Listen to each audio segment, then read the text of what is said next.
and welcome back to Dystopia Now. I am Kate Willett. I'm Emil Torres. And this is Dystopia Now. We are coming back from a very brief hiatus when I went on tour, and we have some important updates to our last episode, Brian Johnson, Mortal. There are a few very funny things that we forgot to tell you before we get into the main topic today, which is Peter Thiel the Antichrist? It builds on our previous Peter Thiel work on the show. Yeah. Maybe he is. So there's a good argument. I feel like your update was better, and I'll go into mine after that. Yeah. Yeah, sure. So I can't believe that I forgot to mention that Brian Johnson's former fiancée, Taryn Southern, stated in a lawsuit brought against Brian Johnson that he, quote, forced her out of the home they shared when she was getting cancer treatments. So, he's a health nut. He was, engaged to this woman. She got cancer, started getting treated, and then he booted her out. That's awful. What a jerk. It's Oh awful. my God. Yeah. He is not a nice man. Okay, so I've been getting a lot of Brian Johnson longevity mix advertisements on my YouTube.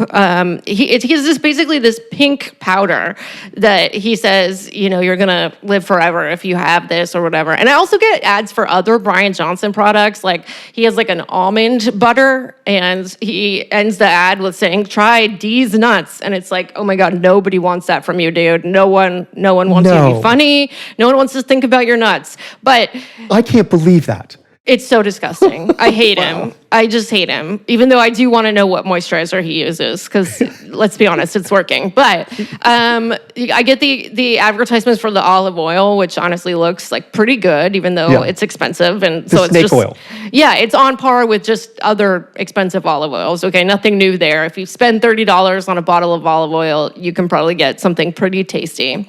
But this longevity mix, he's like, okay, if you do one thing in your life to increase your health, you got to have, a daily serving of this longevity mix. And so I was like, what is even in this? Because he says in the ad that it's the same pills that he takes every day, that basically it's his routine. And I'm like remembering how many pills we talked about him taking. But it's like nothing. It's like calcium and creatine and glycine, which is an amino acid, vitamin C, L-theanine, ashwagandha. Like it's just kind of like basic stuff that like bodybuilders take and vitamins. It's nothing really special at all. And I'm like, you're saying this might be a grift.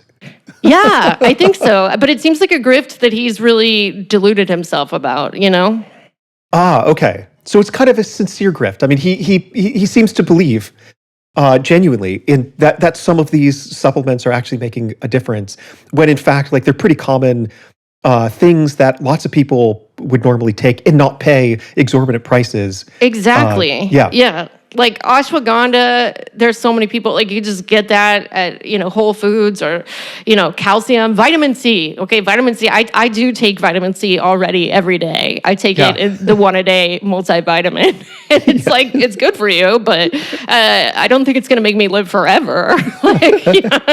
Maybe not forever, but perhaps to 120. Yeah, to longevity escape velocity. Yeah, exactly. Okay, so for the main topic of the show today, we wanted to get into Peter Thiel's Antichrist lectures, which I'm coming in not knowing a ton about, except for I do have Bay Area-based friends who protested it outside, and their impression from talking to them was that the audience on their way in was like a mixture of people who were very curious about what Peter Thiel had to say, tech right people, and then also people who were attending as a joke. They said like plenty of people thought that they were funny and were amused by this whole situation. So it seems like it was a mixed bag of attendees from what I'm hearing. Yeah. Yeah, that was my impression as well. There was a good article from the San Francisco Chronicle, is that what it's called? Yeah. I think, about some of the people who were standing outside. There were certain individuals who showed up who were big fans of Peter Thiel. Others who were, of course, mocking him, right? They had signs like Peter Thiel is the Antichrist, commenting on Palantir, right? Because, Palantir is is developing technologies that could enable the government to mass surveil in unprecedented ways the American citizenry. Well, which, I think that they've already done that, right? Like, Yes, aren't they creating a database basically that compiles all of the info that like various agencies have all into one place? Like, for example, the IRS data with the Department of Homeland Security data with the FBI data, and like part of the reason that we have at least some kind of modicum, tiny amount of privacy still is that there's never been a database like this where you can just, type somebody's name into like a master file and get everything that the government has ever had on them. Yeah, a centralized catalog Yeah. of all people in the U.S. Absolutely. I mean, there's a sense in which Palantir is, Ross Douthat. Douthat. How do you pronounce his last name? I always say Douthat, but I don't know if that's Douthat. true. Yeah, douchebag. Yeah. Ross douchebag. Yeah. He confronted Peter Thiel, I mean, in the most gentle, kind of weak way, when he was interviewing him about how, like, Palantir is basically establishing precisely the kind of technological infrastructure that could enable an Antichrist-like figure to rise up and gain global power. Right. So there's just tremendous irony with Peter Thiel's obsession with the Antichrist and Armageddon. Yeah, it's very funny because Peter Thiel's obsession with the Antichrist, I think maybe you said this, it feels a little bit like, well, would the Antichrist be talking this much about the Antichrist? Like he's trying to prove that he's not it. Kind of like that old joke, like this not involved in human trafficking shirt answers a lot of questions already answered by my shirt. Right.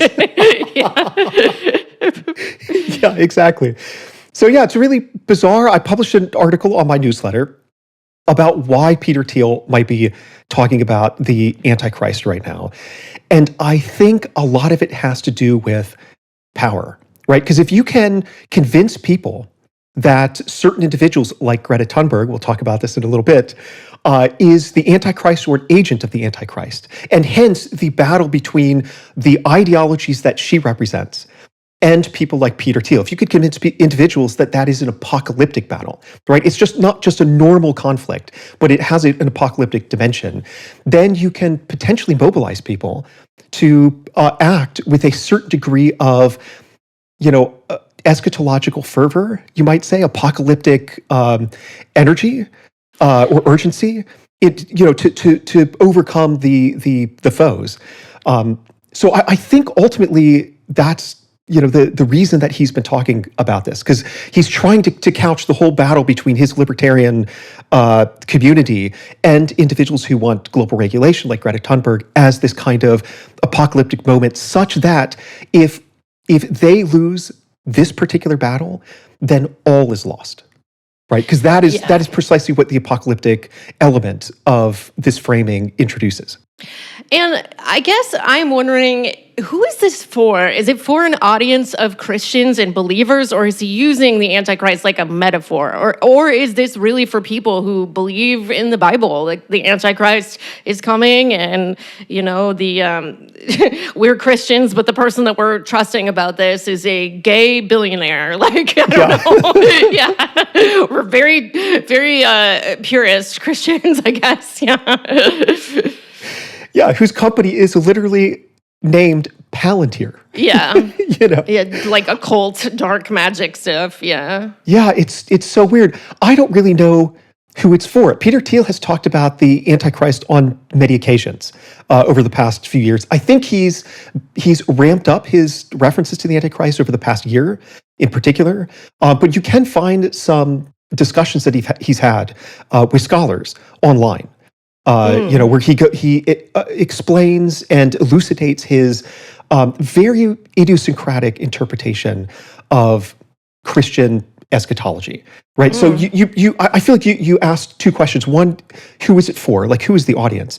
And the other has to do with his understanding of the Antichrist, right? And it is absolutely worth underlining that he's a very idiosyncratic view of who the Antichrist is, right? So traditionally, the Antichrist, well, there's lots to say about this. I mean, this could be like a semester's worth of discussion.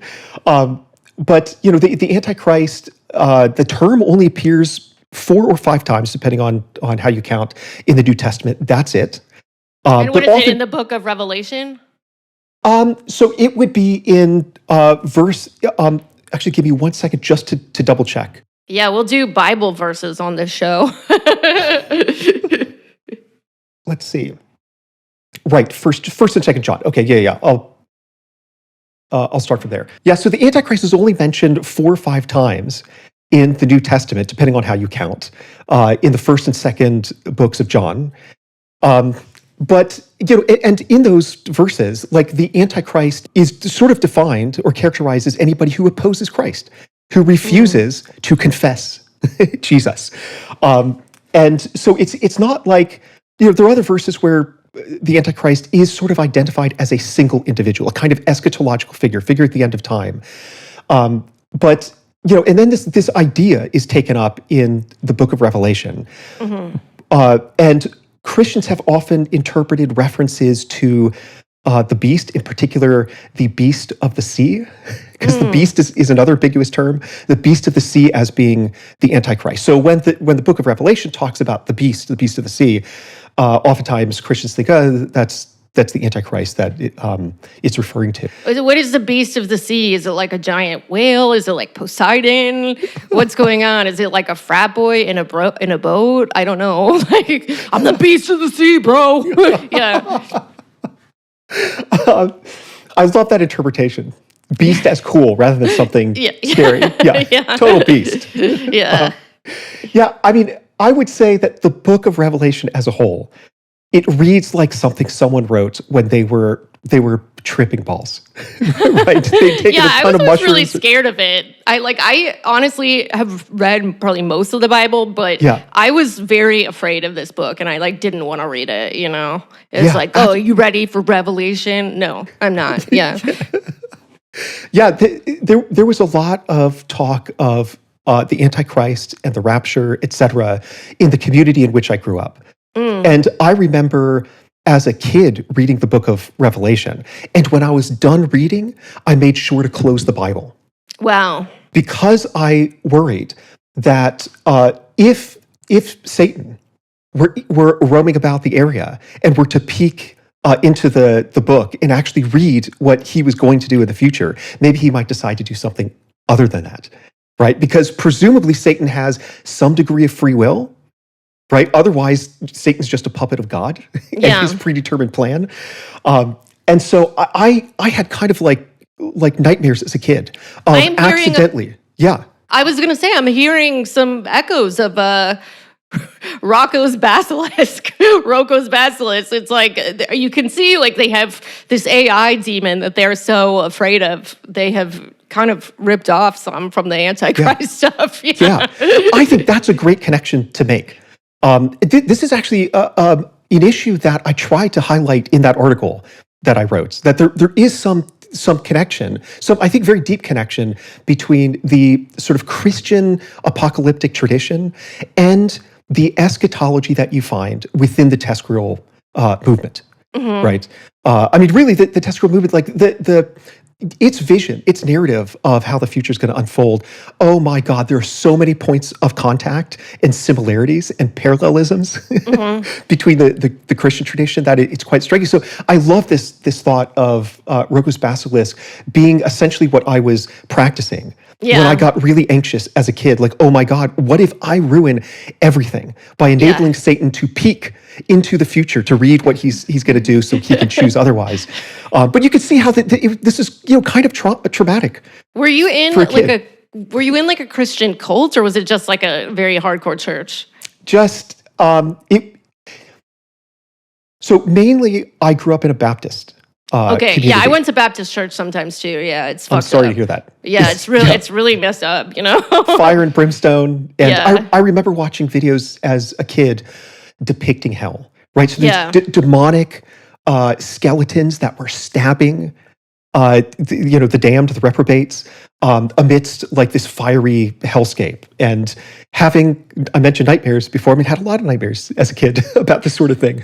I was just gonna say, I was probably like 10 the first time I really encountered that stuff, maybe 11 or 12. But I grew up Catholic, going to a Lutheran school, and Catholicism is like, you don't even understand what the F they're saying. There's a lot of candles, you know, it's all kind of mystical and awesome. And obviously Catholicism has its problems, but then Lutheran, the particular strand of Lutheranism that I went to was very much about like taking cookies to the old folks home and, you know, like just Jesus is your nice buddy and he wants you to be a nice buddy to everyone as well. And then I tried Baptist church because it was really popular in the area that I moved, and they're just talking about hell all the time, and I'm just like, holy shit, what happened to the cookies? It's so fucked up. Do you realize your immortal soul is at risk of eternal damnation? It's funny because they have these sermons where, you know, it seems like they are going to, I mean, like, it's pretty, in my experience, pretty positive for, like, you know, the first 80% of it. Like, oh, yeah, you know, Jesus wants to show you how to be a good person and care for your family. And, you know, these are all the things that are possible with God. And you're like, okay, I'll think about it. And then they're like, and if you don't believe this, you're going to burn for all of time. And it's like, whoa, that's a hell of a close. You know, this is some really intense marketing here, you know? You have to accept it right now. And I was like, I remember asking, I think I was like 14, and I was at one of these camps, and I asked the like pastor person, like, hey, can I just think it over overnight? Yeah. And he was like, well, hopefully you don't die in your sleep, because you would go to hell in that circumstance. Oh my God, that's terrible. It reminds me of a former partner of mine who did not grow up in the church, but did attend one of these, you know, summer camps. And she reminisced about being traumatized. Maybe reminisce is the wrong word there, but she was recalling having been traumatized because somebody asked her, have you been washed in the blood of the Lamb? Ew. She's like, oh my God. What? Just fucking calm down. Calm down. But you know? Beyond the denominations, I think it's important to note that that contemporary Christian thinking about the end of the world has been massively influenced by a particular interpretation of Scripture called dispensationalism. So just about everybody is familiar with, I mean, insofar as you know anything about Christianity, you're familiar, in the US, you're familiar with dispensationalism, even if you don't know that term, right? So the notion of the rapture was introduced with the dispensationalist interpretation. And this was, this approach to understanding the meaning of Scripture was invented in the early 1800s, so 1830s. And it was promoted very vigorously by this guy named John Nelson Darby, who was an Anglo-Irish Bible teacher. And it was, you know, discussed within seminaries and within, you know, like academic circles, mostly academic circles for you know, throughout the 20th century. But it wasn't until the 1970s that it exploded onto the cultural scene in the US. And that was because of a book written by this Christian dispensationalist apocalypticist named Hal Lindsey. He published this book in 1970 titled... His name's Hal? Hal, H-A-L? Hal, yes. I just, you know what, like, it's fine to be named Hal, but I feel like people should not be like, oh, you know who has the answers to life? It's Hal, our buddy Hal, you know? I think that's a really compelling point. It just is like salesman vibes, you know? And that's really what he was. He was a salesman of this particular, you know, ideology, you could call it. So he published the book, The Late Great Planet Earth.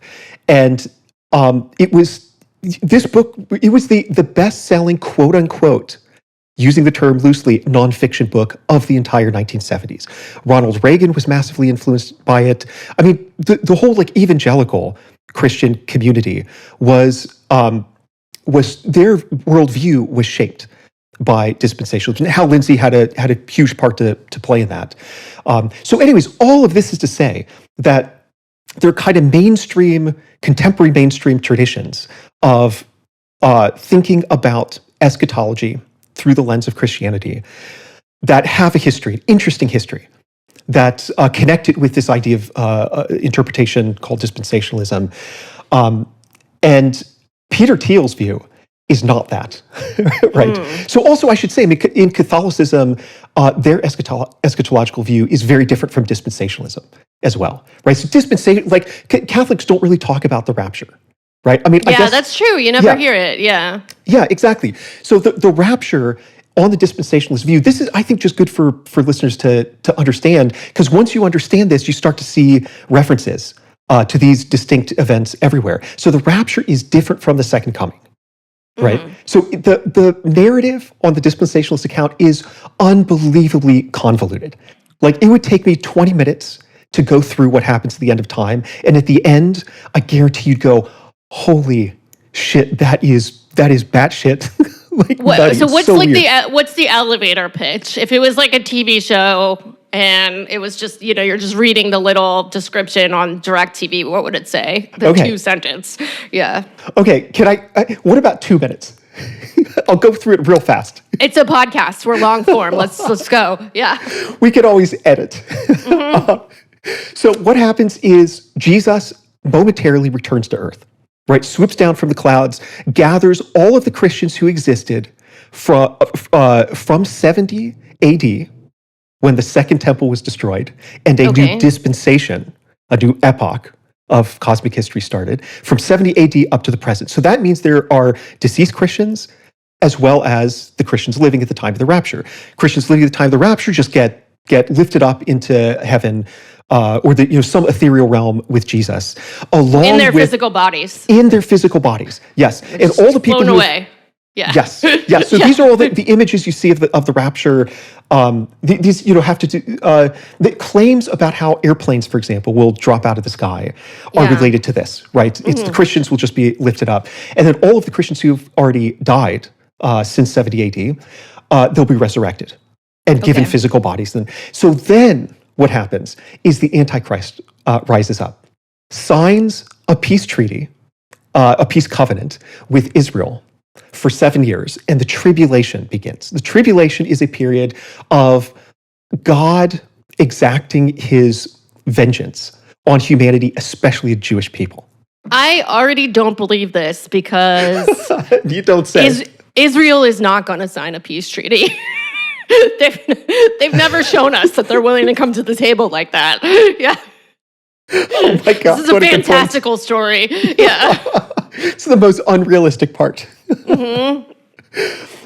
So he signs this peace treaty. The tribulation begins. So God is really pissed that the Jewish people have rejected Jesus, right? So God finally rains down his anger on the Jewish people. The second half of the tribulation, called the Great Tribulation, is when the Antichrist gains complete and total control in the world, right? And takes over, and there are all sorts of like supernatural horrors that occur. And then the tribulation ends. So that 7-year period ends with the second coming of Christ and the Battle of Armageddon. So the Battle of Armageddon is between Jesus and the Antichrist. Not between, I mean, it is also between God and Satan, but primarily it's between Jesus and the Antichrist. Jesus throws the Antichrist, along with all the unbelievers, into the lake of fire. And then the 1,000-year millennial kingdom starts. And Satan is bound for that entire 1,000 years, but at the very end of the 1,000 years, he's loosed. And he escapes, and then that is the grand battle when God fights Satan, God defeats Satan, and then he recreates the heavens and the earth. And I'll tell you one thing that's really, really bizarre, and I know that this is a bit. I mean, this is relevant to Peter Thiel's notion of the Antichrist, because it's really good to have a point of reference, a cultural point of reference. So I don't mean to go on too long about it. But here's the really weird part of this narrative. So when Satan is released or escapes at the end of the 1,000-year millennial kingdom, he is joined by humans who then fight God and the Christians, right? Who are these humans, right? Because the millennial kingdom is supposed to be this like kind of heavenly paradisaical era. Okay, so the millennial kingdom is it's fun. It's millennials. We got like Edward Sharpe and the magnetic zeros, and we got skinny jeans. We have casual relationships. Yeah. I love it. Yeah, so the millennial kingdom is supposed to be this awesome period, right? It's like Okay. Jesus rules over the world. Everything's amazing. So who are the humans then who join Satan at the end of time? Well, here is what I think, as I recall, here's what happens. During the tribulation, right, when there are all of the Christians have been taken from earth, right, since 70 AD, right? So there's only non-believers left. During the tribulation, some of those Christians, let's say it again. During the tribulation, some of those individuals, the unbelievers who persist, they will convert to Christianity. And when the second coming happens and the Battle of Armageddon occurs, they will then enter the millennial kingdom as pure humans. And they can have kids and so on. And those children some of them will choose to not believe. So during the millennial kingdom, there will be this sort of group of atheists or infidels, etc., who rise up and join Satan at the end of time, and then of course they're they'll like get cast. second generation. They're not for the first generation. Those people are they've believed already, and that's why they're there. But then they breed, and the spawn is it could go either way. Yes. Okay. Isn't this bizarre? And It's very strange. Yeah, there's so many details I've left out that when I did a really deep dive on this couple decades ago, I even, having grown up in like a community of believers who accept the dispensationalist view, a lot of the more like nuanced, you might even say kind of academic details aren't really discussed like in Bible school.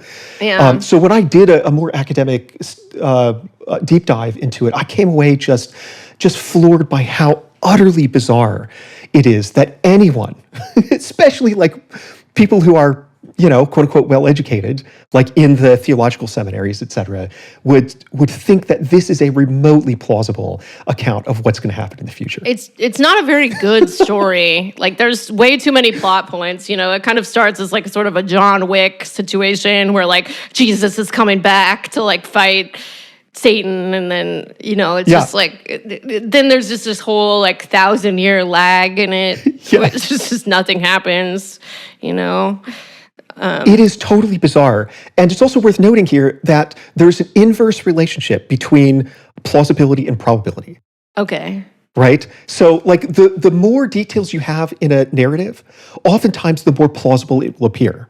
But the more details you have, this is Occam's razor, the more details you have, the lower the probability that the narrative as a whole is going to be true. And that makes sense because if you have, for example, a single sentence that includes 5 different statements, all connected by and.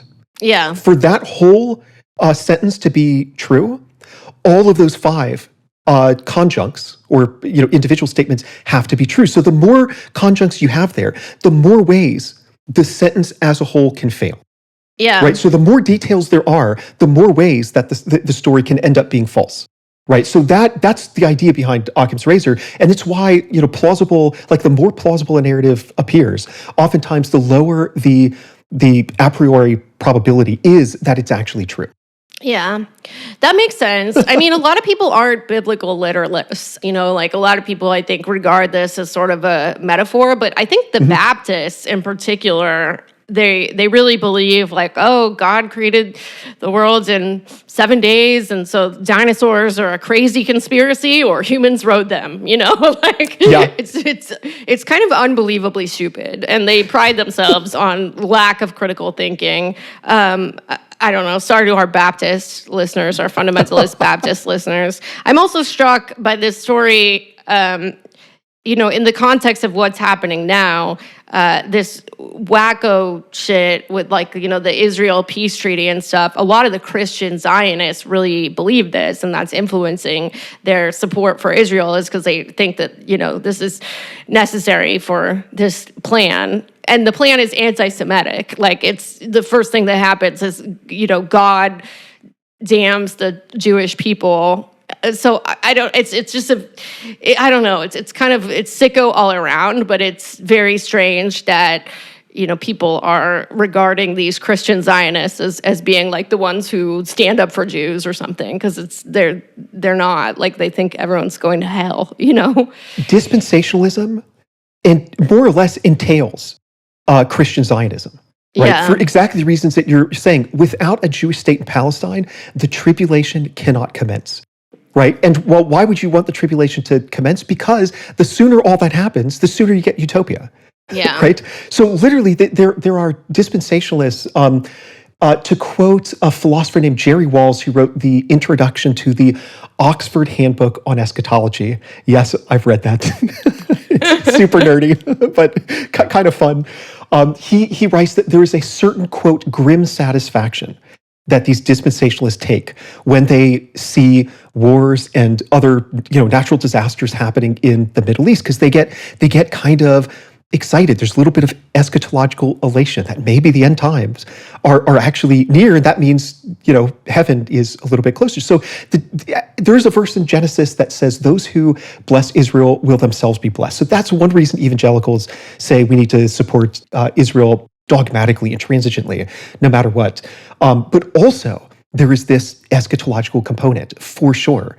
And you're also completely right that this narrative is deeply anti-Semitic. At the end of time, through the tribulation and culminating with the Battle of Armageddon, the Jewish people will either convert to Christianity or they will perish. They'll be slaughtered and sent to hell, right? So it's, there's this very superficial kind of alignment between people in the U.S., like John Hagee would be an example, who's the founder, I think he's the founder of CUFI, the Center for... Christians United for Israel. Exactly. Yeah, exactly. So there's a very superficial, friendliness or amicability between John Hagee and the Jewish people. But ultimately, I would describe John Hagee's view as deeply anti-Semitic. Of course. Yeah. I mean, this is a topic for a whole other day, but it's just, I just wanted to note that this view, this dispensationalist view, is very much influencing our present reality. It's not just some wackos who believe some crazy stuff, I completely agree with that. So all of that, I think, ties in directly to at least what I would argue is the motive behind Peter Thiel starting to talk about the Antichrist and Armageddon. It's because these eschatological narratives have extraordinary power, right? And if they are utilized or exploited or weaponized for political ends, they can be a really effective way of convincing people to join the fight. Again, like I mentioned before, the fight is apocalyptic in nature. So if this fight is lost, then all is lost. Right. So that as soon as you adopt that kind of apocalyptic mindset, then suddenly extreme actions, maybe even violence, or historically war, genocide, etc., become perfectly rational, right? Because the stakes are so huge. And I think my guess, I don't think Peter Thiel is a very sophisticated philosophical thinker. I doubt you'd debate that. No, really, the only person who thinks that Peter Thiel is a sophisticated philosophical thinker is Tyler Cohen. Right. He's just praised it again and again. This is philosopher king of our time. It's this guy's kind of a dumbass who sweats a lot. Although I should say it's a super hot day today in New York. But It kind of looks like you were sweating just a little bit. Dude, it's so hot in this room. It's so humid. Yeah. I think even though he's not a particularly deep or clear thinker, and I'm not sure he's particularly knowledgeable either, my guess is that he understands on some level, if only intuitively, that there is the power of eschatological thinking, if weaponized as a political tool, is very significant, is very great. Yeah. That makes sense. Well, and also, it seems like sort of a tacit acknowledgement that the type of you know what I mean? Eschatological? I don't know. Eschatological. There we go. Yeah. I'm like George W. Bush trying to say nuclear. Yeah. But this might help. You can't, as someone pointed this out to me, you can't spell eschatological without scatological. Eschatological. There we go. But like the kind of terrestrial transhumanism, long-termism stuff that has its eschatology as well. And Peter Thiel seems to believe in it to one extent or another, but it's like he knows that is not going to quite resonate with the mass audience. It's too sci-fi, Yeah. It's a limited contingent of people that are going to go for like the AI robot demon nonsense. Yeah. That's a really interesting way of putting it. I think that idea is sort of behind some of the things that I wrote the article, but I did not articulate it as clearly as you did. Like, one thing I do mention is that belief in the U.S. that the end is nigh is absolutely pervasive. Right. So, I mean, there was 41% of Americans back in a 2010 survey who believed that Jesus would return by 2050.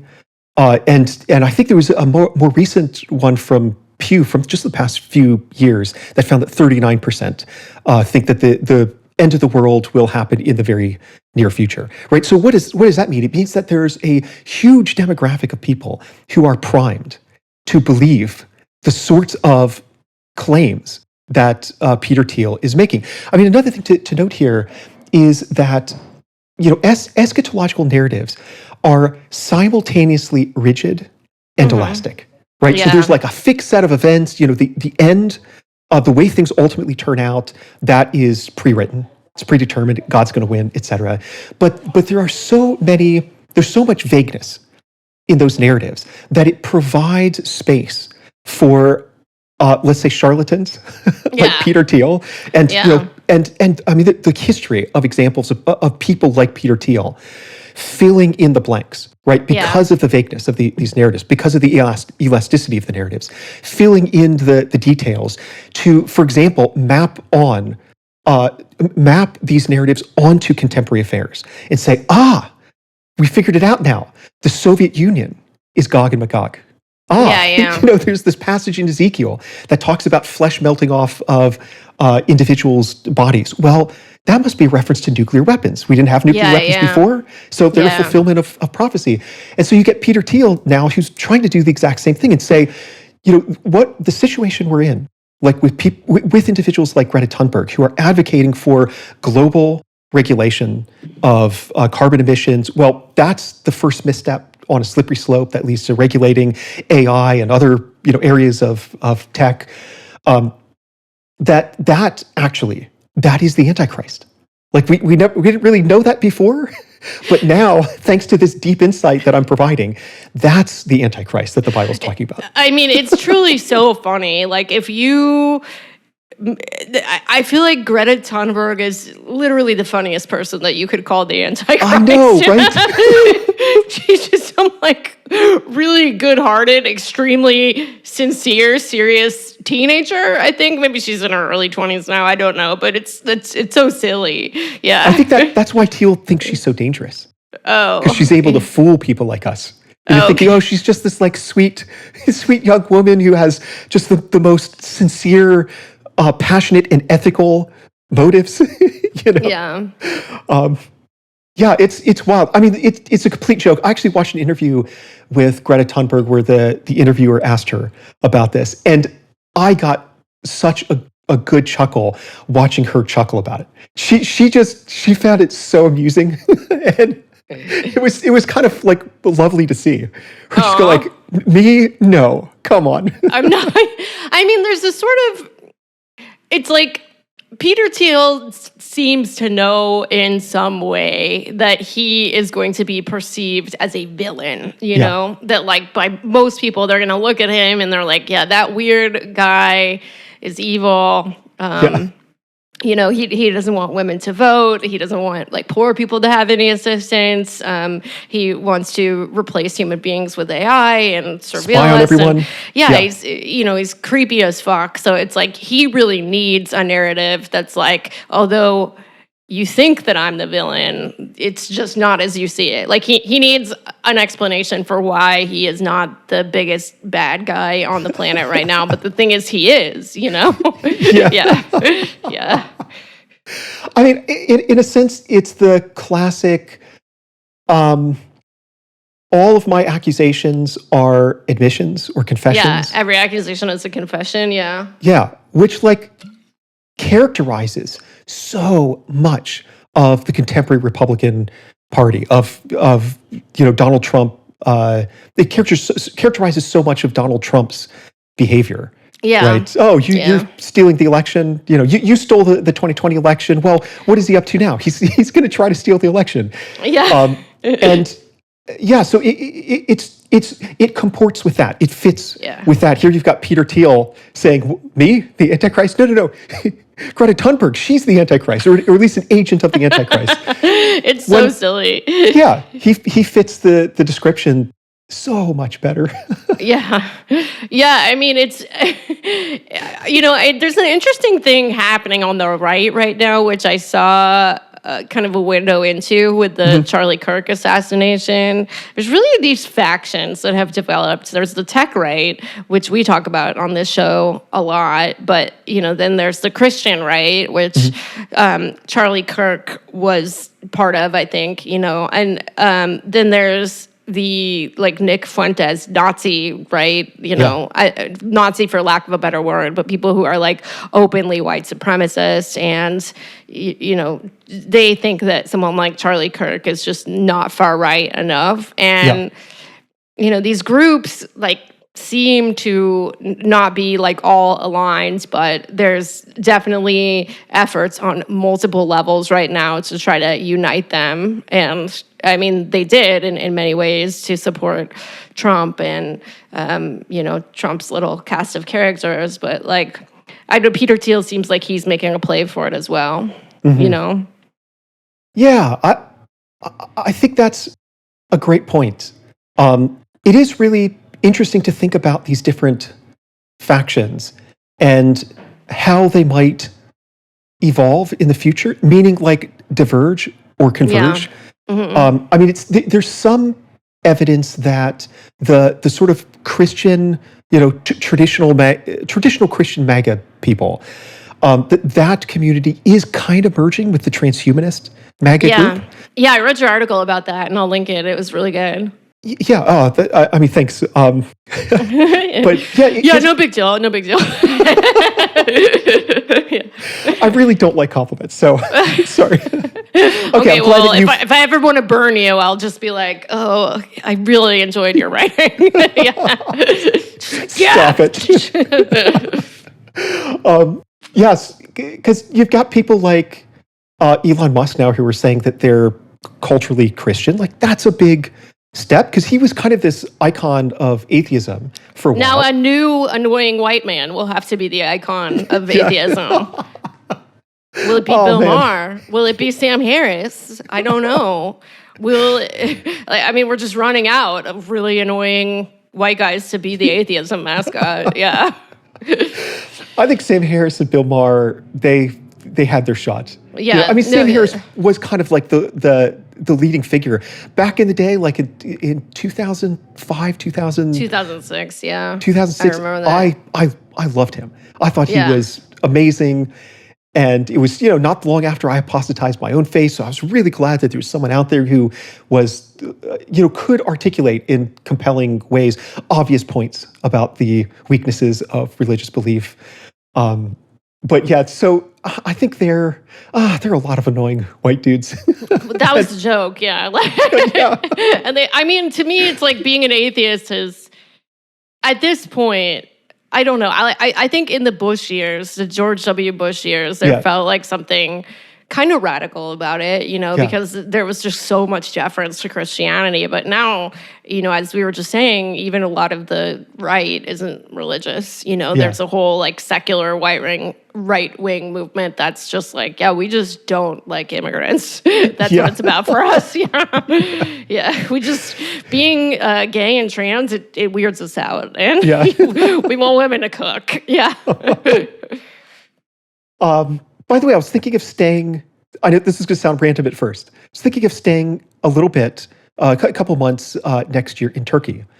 And cool. I was just curious, what their, what sort of restrictions or freedoms the LGBTQ community has there. And being transgender has been legal since 1988. Wow. And so it's just, there's no culture war about it. I mean, there are other issues, like gay marriage is not legal, as I recall. So there are definitely some problems. But it's just interesting to like zoom out and get a different perspective on the culture wars and how, like, here in the US, like, oh my God, people are coming out as trans, and this is like a moral panic, or this is like a fad or something. Yeah. There are other countries that are like, some of them are quite conservative, and trans people have just been left alone for decades now. One of the Gulf states, I don't remember which one, but it's totally legal to be a lesbian there, but it's illegal to be a gay man. Oh, man. Like, yeah, I bet. This is the fucking most dude law ever. Yeah. Okay, so aside from Elon Musk saying he's culturally Christian, obviously, like in Silicon Valley, there's this revival of Christianity, right? Gary Tan and I mean, Gary Tan lives in a church, right? He converted a church into his house. That's so weird. So anyways, all of this is to say that you have these two factions of the MAGA movement that do seem to be kind of merging in an interesting way. And it'll be fascinating / frightening to see how that develops in the coming months and years. So in terms of just like the actual like content of what Peter Thiel did, he gave a 4-part lecture series, and it was at the Commonwealth Club. Is that where it was? I don't remember. That's right. But it was in San Francisco. And is it over? Is it still going? Good question. I think he might have one more talk left. Yeah. Or so? There was one like last Monday. I was invited to protest it, but I was already on the plane home. That would have been so cool. I thought about staying another day. I should have, but it was I don't know, people paid like really good money to hear this shit, right? Like, I just don't understand what kind of people would like spend money to hear Peter Thiel talk about anything religious, He's not like a religious scholar, he's not like a pastor, like, He's just a guy who got lucky with a Facebook investment.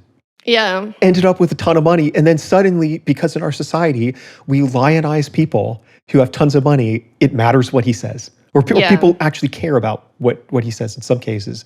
I know there was an individual who attended one of the lectures and published then detailed notes of the lecture and was publicly admonished for this and told that his tickets for the future lectures had been revoked.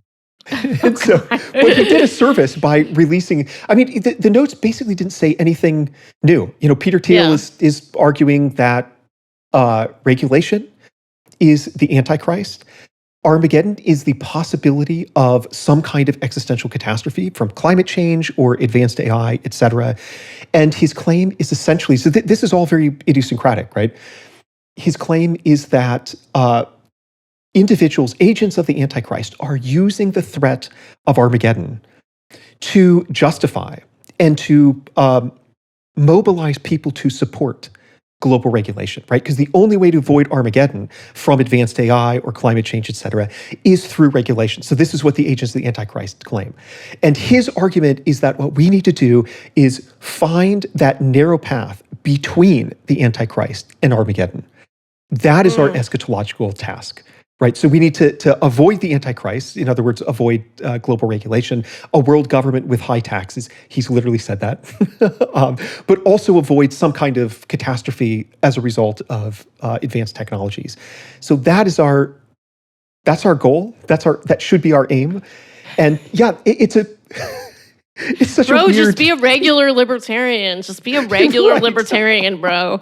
You're like, we got it. You don't want to pay taxes. The government is restricting you, But it's also, I mean, thinking about it from Peter Thiel specifically, it's so fucking hypocritical. Like, people have never had their freedom restricted this much in the United States, probably ever, like on the whole. Some people, absolutely. But like, because of this fucking Palantir shit, like, I mean, like, it's his software that is being used to spy on people and conduct these ICE raids and stuff. Like, he is profiting so much from government overreach.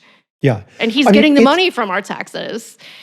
Yeah, it's the infrastructure of totalitarianism, right? Exactly. Totalitarianism, in order to regulate every aspect of your life, it needs, a system of surveillance, like what you find in 1984, or what Yeah. Palantir is kind of enabling. Yeah. So it's outrageous, and I mean, if the situation weren't so serious, it would be just plain hilarious, Yeah. right? So Well, yeah. this has been very stupid, but also terrifying. Yeah. Up next, Peter Thiel's thoughts on the story of Adam and Eve. All right, you guys. Well, I just wanted to say a really big thank you to our Patreon supporters. Thank you so much for making the show possible. We could not do it without you. And anything else? I don't think so, except to say thanks a lot for listening, and we really, really appreciate you supporting us. Thank you It means a again. lot.